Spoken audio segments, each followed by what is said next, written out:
Mesdames et messieurs, bonjour. Il se trouve que je suis parmi vous alors que je devrais être en Algérie parce que dans 2 jours c'est l'Aïd et en général, la fin du mois de Ramadan, j'ai l'habitude de la passer toujours à Mostaganem, dans cette famille spirituelle que je représente. Donc c'est une confrérie soufie qui va fêter à l'UNESCO le 28 et 29 septembre, donc le centenaire de l'ordre. Donc pour ceux et celles qui sont parisiens, ou même celles et ceux qui viennent de loin, ils sont les bienvenus à cette manifestation qui va durer 2 jours. Le premier jour, ça sera sur la pensée et l'œuvre de ce grand homme qui était le Cheikh al-Alaoui, considéré comme le revivificateur de cette tradition spirituelle musulmane du XXe siècle, et qui descend à travers une chaîne qui a plus de 46 mètres, donc depuis le prophète Mohammed jusqu'à lui. Et le deuxième jour sera consacré au lancement de la journée mondiale du vivre ensemble et du faire ensemble. Cette journée, donc ce lancement, va officialiser à l'UNESCO. Il y aura beaucoup de personnalités venant de nombreux pays pour donner le lancement de cette journée que nous avons présentée à l'ONU en mars dernier et que nous souhaitons être un élément supplémentaire à travailler et répondre cet espoir au niveau de la famille humaine. Le vivre ensemble, c'est aussi ne peut se faire qu'à travers la culture de paix. Comment arriver aujourd'hui à pouvoir enseigner cette culture de paix dans nos écoles, dans nos institutions, et puis à l'intérieur aussi de nous-mêmes, être en paix avec nous-mêmes, être en paix dans le couple, être en paix dans la famille, être en paix dans le voisinage, dans nos villes, dans nos cités, dans nos institutions. Et pour cela, nous avons émis l'idée de créer une académie de paix internationale pour convier les sages du monde entier à aider dans cette transition difficile d'aujourd'hui, cette transformation au niveau des consciences. Il y a des académies de guerre, il y a des académies de musique, de mathématiques, mais il n'y a aucune académie de paix reconnue en tant que telle. Certes, il y a des initiatives, mais officiellement, il n'y a pas une académie qui nous permet aujourd'hui, qui permettra aux générations à venir de pouvoir bénéficier d'une pédagogie, d'un enseignement, d'une approche pour gérer les conflits auxquels nous sommes confrontés aujourd'hui et qui demain seront encore peut-être plus forts et plus dramatiques. Et à l'occasion aussi de cette journée sera lancé un prix du vivre ensemble et du faire ensemble.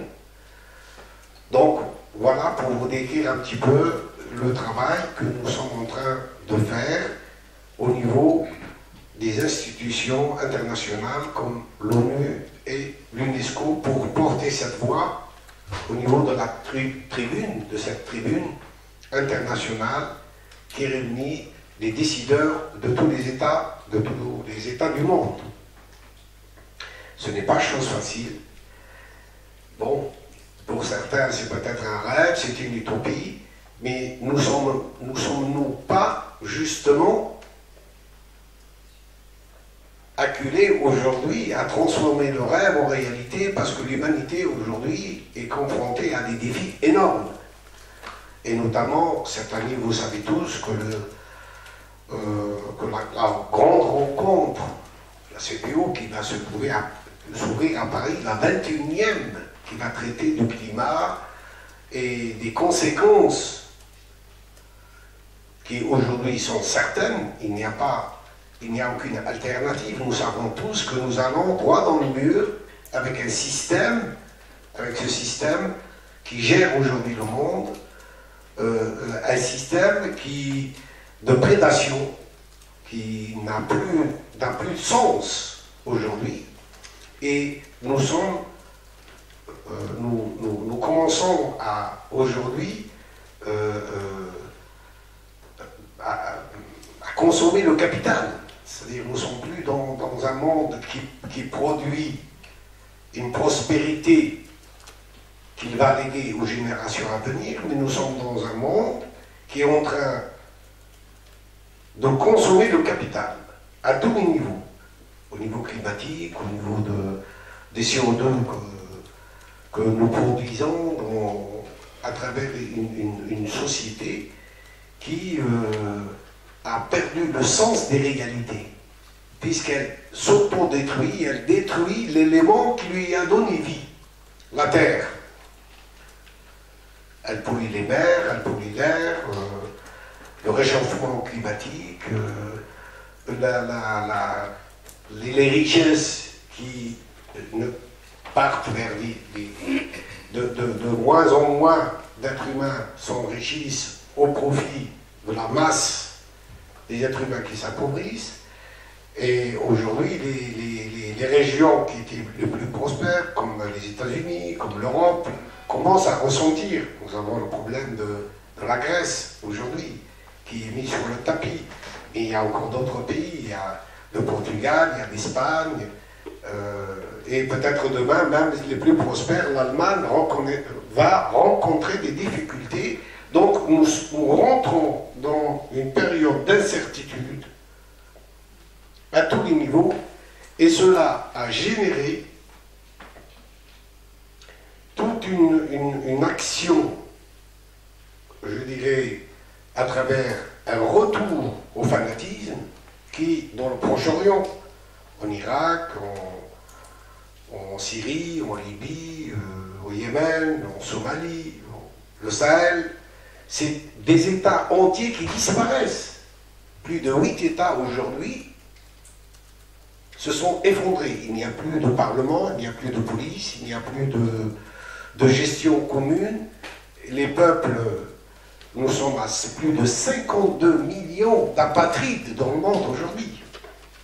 Leur patrie, des gens qui n'ont aujourd'hui aucune ressource. Donc imaginez un pays comme l'Espagne, tout entier, une population comme la population espagnole, qui se trouve d'un seul coup chassée de son territoire et qui erre à travers des espaces qui sont de plus en plus étroits, de plus en plus surveillés, et des milliers de vies aujourd'hui, des milliers de gens risquent leur vie tous les jours pour traverser la Méditerranée et pour venir vers l'Europe, parce qu'ils n'ont pas chez eux la sécurité, la quiétude, la prospérité. Donc, comment peut-on attendre de ce monde en plein bouleversement aujourd'hui si, sur le plan politique, économique, social, mais aussi spirituel, et c'est en cela que la rencontre du 21 à Paris, le sommet des consciences, c'est pour la première fois que les politiques font appel à des sages de l'humanité, à des représentants moraux, mais aussi religieux, spirituels du monde, et d'ouvrir le débat avec eux pour faire un appel à la conscience universelle. Parce que ce problème nous concerne tous et concerne encore beaucoup plus les générations à venir. Nous, comme disait Saint-Exupéry, nous n'héritons pas la terre de nos parents, nous l'empruntons à nos enfants. Mais cet emprunt est aujourd'hui arrivé à un seuil où nous savons tous que nous ne pouvons pas le rembourser. Donc, il faut une rupture, un choc civilisationnel. Et ce choc civilisationnel ne peut pas venir que de l'économie. Il ne peut pas venir que de la politique. Il faut qu'il vienne de la conscience la plus profonde de l'humanité. Il faut sensibiliser les êtres humains en leur disant qu'aujourd'hui nous sommes au seuil d'une rupture. Il faut bien comprendre que c'est une rupture. Il y a 10 000 ans, l'homme est passé du cueilleur-chasseur qu'il était vers l'agriculture. Ça a été une rupture dans son histoire. Parce qu'avec l'agriculture a commencé la sédentarisation, l'élevage, l'écriture. Et de là, nous avons connu une histoire agitée, certes, mais une histoire aussi qui nous a permis d'évoluer au niveau des connaissances, au niveau des civilisations, et le bassin méditerranéen, le croissant fertile, et le bassin méditerranéen, cette mer, justement Méditerranée, cette mer est devenue la mer des civilisations. Que ce soit la civilisation grecque, pharaonique, sumérienne,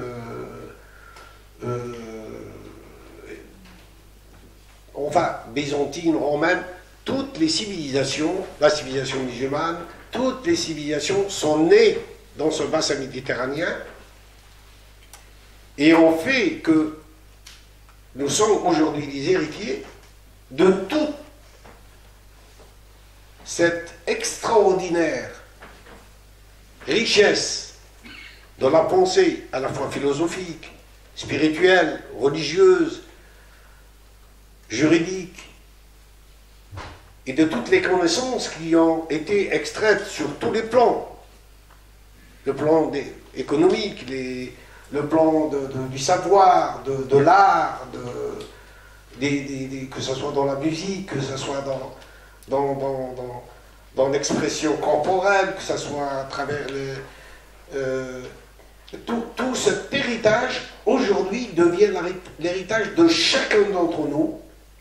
Et nous sommes dans le pic, ou nous sommes dans le creux, ça dépend d'où on le prend. Et si nous ne bougeons pas, et s'il n'y a pas une conscience profonde qui vient redonner un élan d'espoir, qui nous invite à revoir nos certitudes, et à rentrer dans une nouvelle phase de vision, de mission et d'action, simultanée dans tous les domaines. La première des visions, c'est de voir l'humanité comme un corps dont chaque être est un membre. Et si nous voyons l'humanité comme un corps, chacun a sa place. Dans un corps, il n'y a aucun membre qui est plus honorable qu'un autre.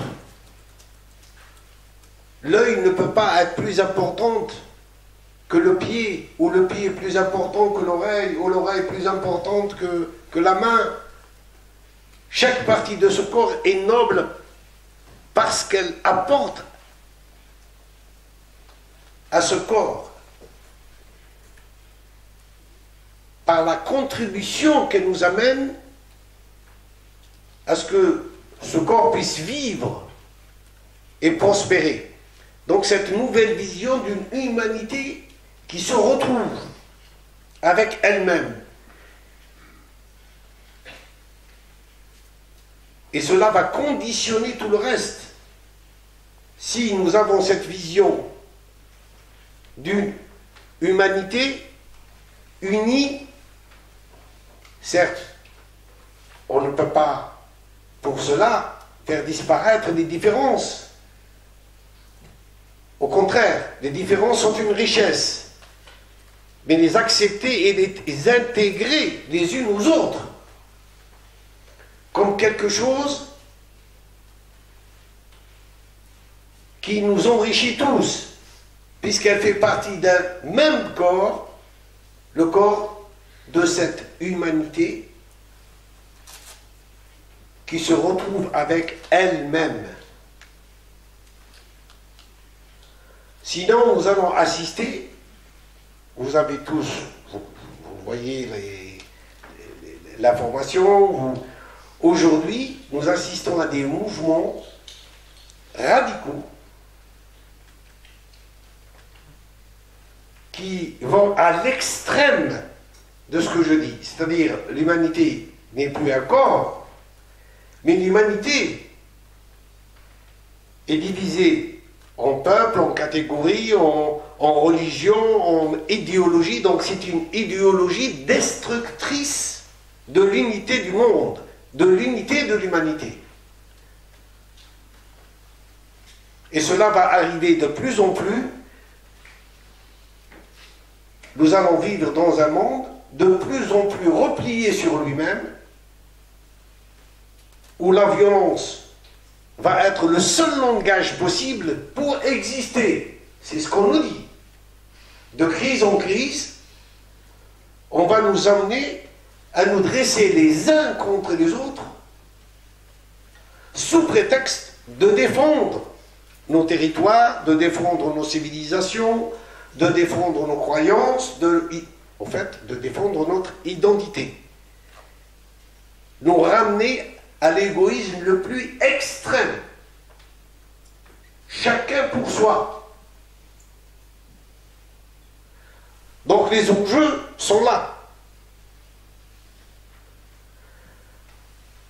À la fois sur le plan écologique, parce que personne, quand vous avez comme une ville de Shanghai qui, chaque jour, plus de 1400 voitures sont comptabilisées. Tous les jours, il y a plus de 1400 voitures dans une ville.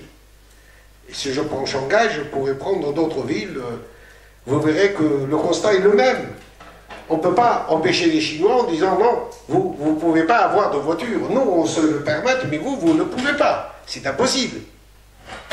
Quand vous avez un pays comme l'Afrique, un continent des plus riches du monde, qui souffre de la pauvreté, par manque de quoi?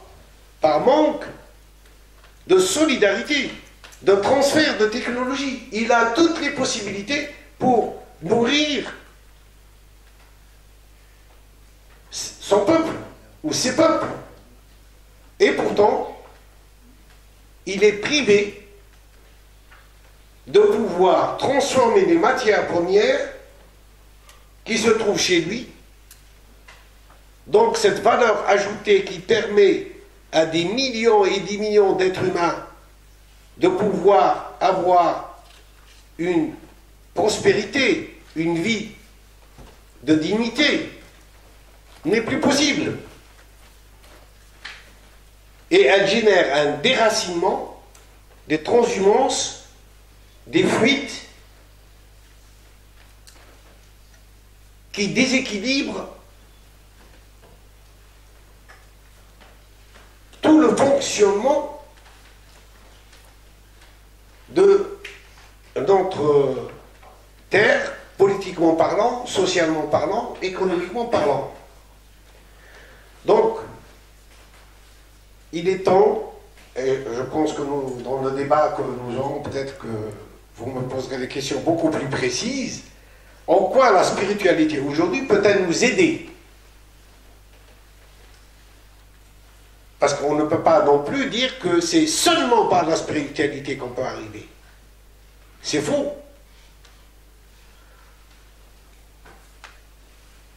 Aujourd'hui, c'est par une conscience collective, individuelle et collective, par une prise de conscience de chacun d'entre nous, femmes et hommes, sur cette terre, qu'on peut faire évoluer et espérer un renouveau. Sinon, nous allons petit à petit nous enfoncer dans une crise de plus en plus grande et de plus en plus, je dirais, incontrôlable. quand vous avez des jeunes qui partent de l'Europe vers l'Irak ou la Syrie pour tuer ou mourir, parce qu'il s'agit de leur vie, aller faire là-bas du... Donc ça veut dire que notre société a failli. Il y a quelque part, dans l'enseignement, dans l'éducation de nos propres enfants, aujourd'hui, nous avons failli. Il y a quelque chose qui ne va pas.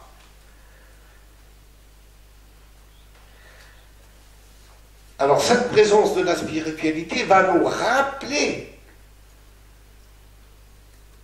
à une prise de conscience intérieure et nous relier à cet espace sacré dont nous avons besoin aujourd'hui. Que nous soyons croyants ou pas croyants, le problème est dépassé aujourd'hui. Ce n'est pas de croire ou ne pas croire en Dieu qui est aujourd'hui la question principale, importante. C'est de croire dans l'humanité, c'est-à-dire en nous-mêmes. On croit dans l'unité de l'humanité. Ce n'est pas de croire dans l'unité divine, mais de croire dans l'unité humaine. Le constat est là. Nous ne pouvons pas seulement nous plaindre et gémir, mais il faut passer à l'action avec une vision partagée et avec des missions qui vont nous demander un sacrifice à chacun d'entre nous. Changer le comportement de sa vie. Changer les systèmes qui aujourd'hui, nous le savons tous, appauvrissent le plus grand nombre et enrichissent de moins en moins les élites. Je ne vous donnerai pas les chiffres, vous les connaissez, ils sont publiés, mais je vous dirai un seul chiffre sur ce que coûte la violence, les guerres et la violence aujourd'hui au monde. C'est 9,47 trilliards de dollars. Trilliards de dollars. Avec le 10e de cette somme-là, on pourrait faire énormément de bien à la plus grande partie de l'humanité qui souffre. Et si on employait la totalité de ce que coûte la violence, l'économie de guerre qui détruit, qui tue, qui engendre des drames pour des générations, nous comprenons que nous devons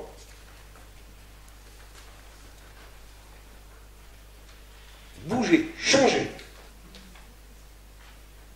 se remettre en question. Et s'il faut en cela s'appuyer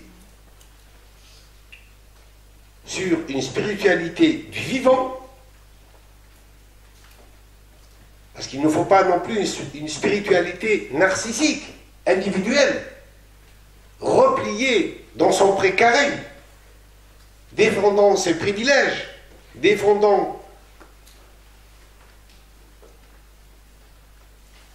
son propre regard du monde ou son propre enseignement du monde. Il nous faut aujourd'hui une spiritualité partagée qui nous ramène à cette quête de soi vers la rencontre de l'autre. Se réaliser sans partager,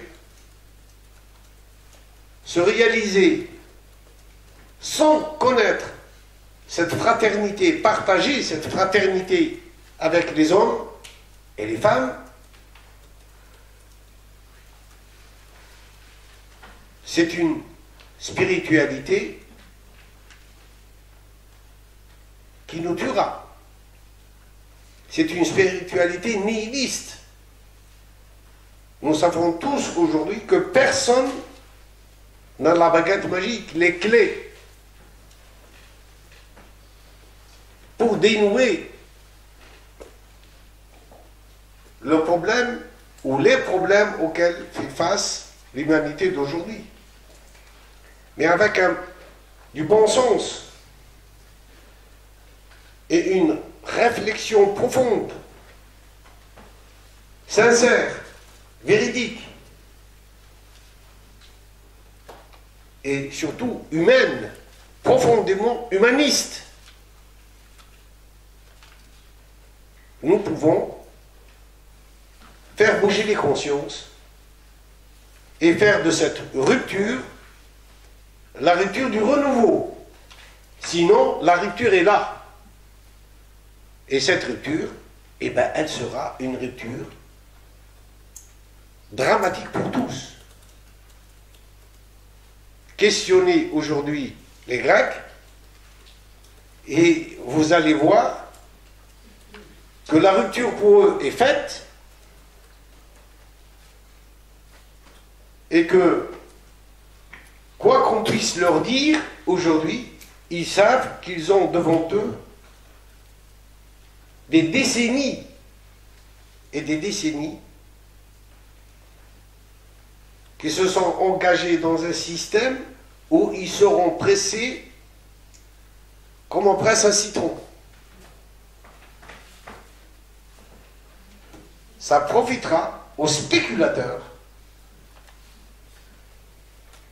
qui ont prêté de l'argent tout en sachant qu'ils étaient incapables de rembourser. Mais cela, si ça s'est fait avec la Grèce, ça s'est fait avec d'autres pays. Et nous continuerons dans cette contamination où le plus grand nombre servira le profit d'une minorité. Donc mon discours semble plutôt un discours politique, un discours spirituel. Mais il n'empêche qu'aujourd'hui, l'un ne va pas sans l'autre. On ne peut pas se réfugier dans une tour d'ivoire et regarder le drame que vit l'humanité d'aujourd'hui. Nous sommes 7 milliards 300 millions d'êtres humains. Nous serons dans très peu de temps, dans 25 ans, entre 8 et 9 milliards. Donc, ce problème ne fait que s'accroître. Il va falloir les loger, les soigner, les éduquer, les transporter, etc. Les nourrir. Donc, quel est l'avenir? Et dans les 8 points que nous avons repris dans la journée mondiale du vivre ensemble, vous pouvez les voir parce qu'on n'a pas le temps d'en discuter. Nous souhaitons que chacun de vous puisse amener son soutien, sa signature, parce que nous allons devoir remettre aux Nations Unies 1 million de signatures pour 2016. Parce que le lancement dans la journée mondiale se fera symboliquement à travers les jeunes en août 2016, des jeunes qui vont être conviés en France à travers le scoutisme international, parce que c'est la première association des jeunes dans le monde.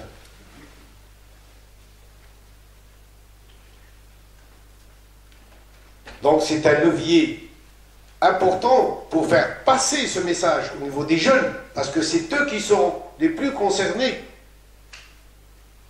par l'avenir que nous, et qui soient les porteurs de ce message de fraternité, ce message du vivre ensemble, ce message du faire ensemble. Aujourd'hui, si nous ne faisons pas, ces actions à l'échelle internationale et qu'elles aient une visibilité, une lecture auquel adhère le plus grand nombre, alors le péril est là. Nous allons vers ce qu'on nous a promis, le choc des civilisations,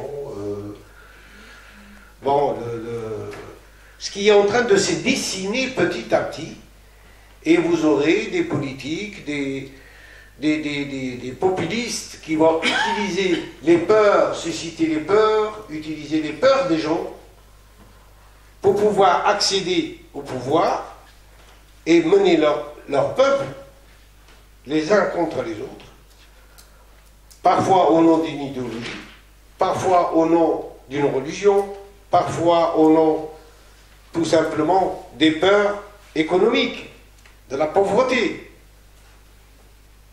Donc si nous ne faisons pas attention, et je voudrais quand même terminer par un mot d'espoir, parce que pour moi, cette rencontre du 21 à Paris nous donne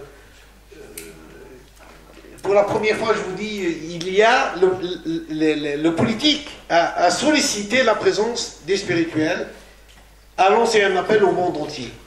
Donc, il y a un début de prise de conscience que il y a là une force qu'on n'a jamais utilisée, qui s'appelle la spiritualité, qui peut nous convaincre les uns et les autres que nous pouvons faire quelque chose. Merci beaucoup.